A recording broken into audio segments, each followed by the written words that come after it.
Here's one other thing you're going to want to do every single time you come up to check the chlorine, especially every time you add chlorine to the pump. You're going to want to unscrew this little injector knob from the main pipe.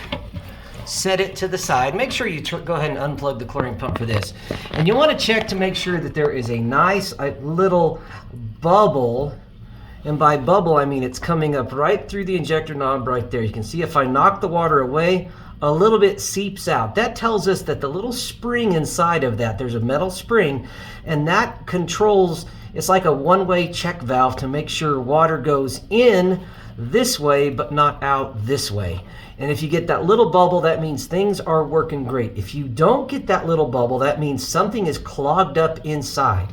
Now, to fix that, you need to shut down some things and clean it out. But before you unscrew this, and you can unscrew this using pliers or channel locks, if you don't shut the water off, you're going to get a nice, healthy shower. What you need to do is shut off this red valve right here, the red valve right over there, and then downstairs you'll need to shut off the water so that water from the tanks doesn't flow back up here. So there's 3 valves you have to shut off that will minimize the water that's going to come out of this as you unplug it and fix it and clean it however you need to. Once you're done, screw everything back in. Again, this unit, let me see if I can point to it. This bottom section here and this middle section disconnect, and sometimes you have to take both out.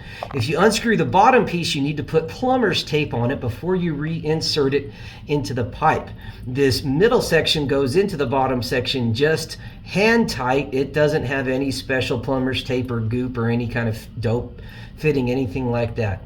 Once you're ready to reassemble things, notice there's a little water dripping out there. That's no big deal. You're going to want to turn on your pump and make sure you get all the air bubbles out of the line first before you reinsert the tubing just on the top like that. Press this part down all the way and screw it on hand tight.